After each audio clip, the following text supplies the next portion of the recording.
Detective Alex Morgan was the best in the city. Known for his sharp instincts and unyielding determination, Alex had solved countless cases. But this one was different. This time, Alex was chasing a ghost, a ruthless serial killer known only as the Sculptor, who turned his victims into horrifying displays of art. For months, Alex and his team had been unraveling a web of clues. Every victim seemed random, yet there was a pattern Alex couldn't quite piece together. The killer was always one step ahead, taunting the police with cryptic notes left at every crime scene. Helping Alex on the case was his best friend, Ryan Carter, a brilliant psychologist. Ryan had been Alex's confidant for years, always offering insight into the darkest corners of the human mind. "Whoever this sculptor is," Ryan said during one of their late-night discussions, "he's meticulous and deeply disturbed. He's driven by a twisted sense of purpose." Alex nodded. "I just can't figure out why he's doing this. What's the connection between the victims?" But the more they worked together, the more unsettling clues began to surface. Each note left by the sculptor contained phrases that felt oddly familiar to Alex, phrases Ryan has used in casual conversations. Alex brushed off the thought at first. It seemed impossible. Yet doubt began to creep in. Ryan had access to psychological profiles, crime scene details, and even Alex's thoughts on the case. Could it really be a coincidence? One evening, Alex sat alone at his desk, staring at the latest note from the sculptor. The words echoed in his mind. "Only those who understand pain can create beauty." It sounded so much like something Ryan had once said during one of their debates about art and psychology. Alex shook his head, trying to push the thought away. The next day, Alex met Ryan at their favorite coffee shop. As they talked, Alex studied Ryan carefully. "You've been so helpful on this case," Alex said, testing the waters. "It's almost like you know the sculptor's mind better than anyone else." Ryan smiled. "That's my job, Alex. To understand how people think." But the smile didn't reach Ryan's eyes. Alex felt a chill, but kept his expression neutral. Something wasn't right, and Alex decided it was time to dig deeper. That night, Alex went through Ryan's background. He pulled up files, cross-referenced timelines, and searched for connections. To his shock, he found that Ryan had lived near every location where the sculptor's victims had been found. Even worse, one of the victims had been a former patient of Ryan's. Alex's heart sank. The evidence was piling up, but it still felt unreal. Could his best friend really be a monster? The next morning, Alex confronted Ryan at his apartment. "I need to ask you something, Ryan," Alex said, holding up a photo of the latest crime scene. "Do you know this place?" Ryan hesitated, just for a second, but Alex caught it. "I've seen it on the news," Ryan replied, too casually. Alex stepped closer. "You've always been there for me, Ryan. I need you to be honest. Do you have anything to do with this?" Ryan's expression darkened. For a moment, Alex saw a flicker of something cold and calculating. "You're tired, Alex. You're overthinking things." But Alex wasn't convinced.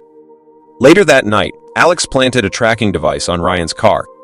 If Ryan was innocent, the tracker wouldn't lead anywhere suspicious. The following evening, Alex sat in his car, parked discreetly a block away from Ryan's apartment. The tracking device blinked on his phone, showing Ryan's car heading toward the outskirts of the city.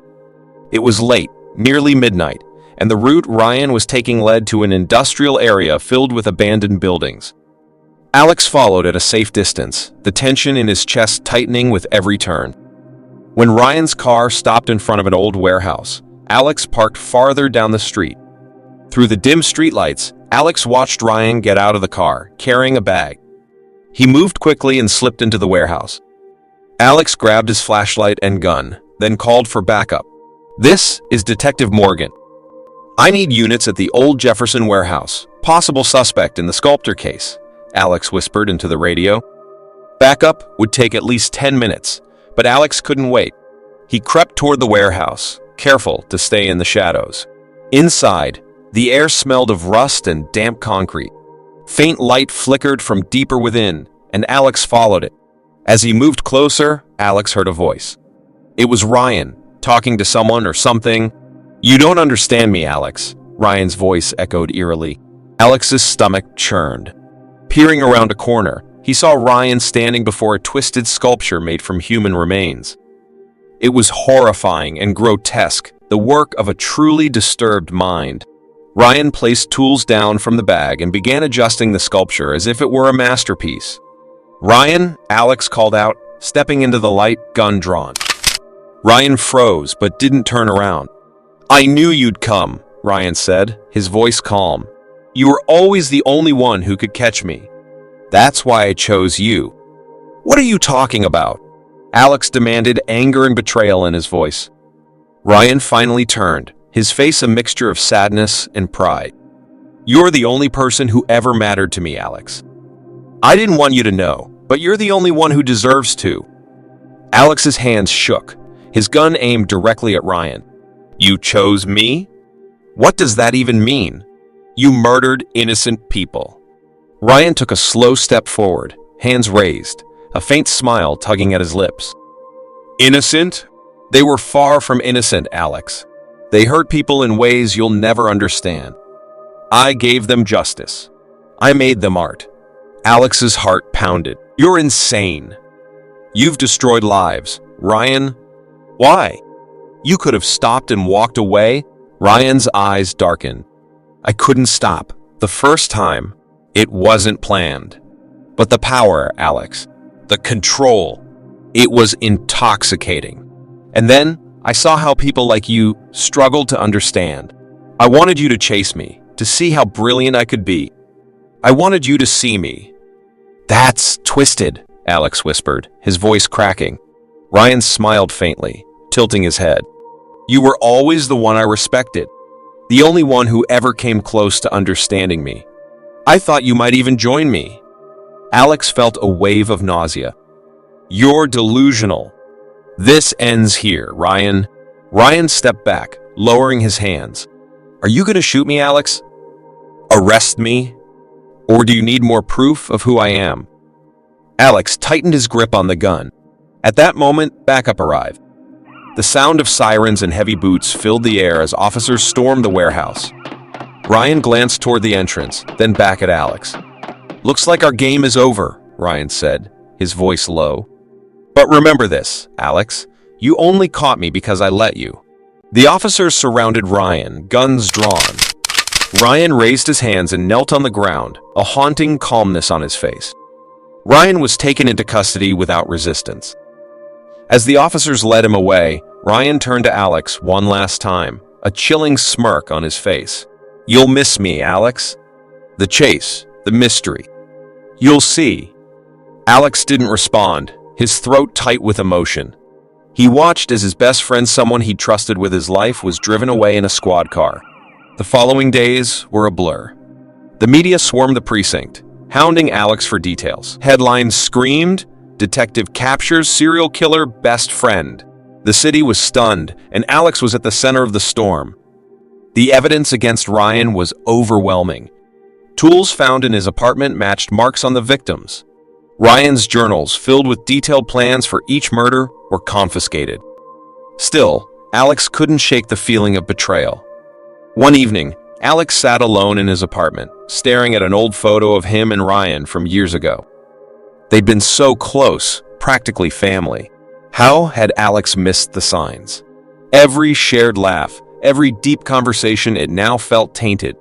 Lisa, Alex's partner on the force, visited that night. She brought coffee and a quiet understanding. "You couldn't have known," she said gently. "Ryan fooled everyone, Alex. Even you." Alex shook his head.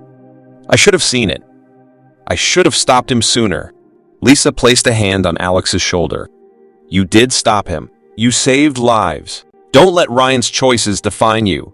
The trial was swift. Ryan was found guilty of multiple murders and sentenced to life in prison without parole.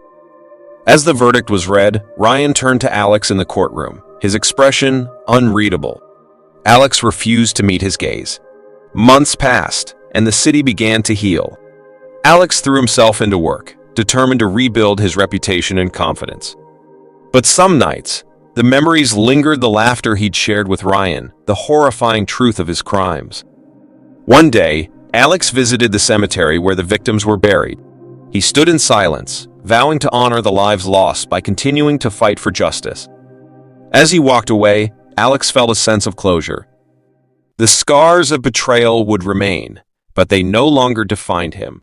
With each step forward, Alex knew the most important battle was the one he had won within himself, the strength to keep going.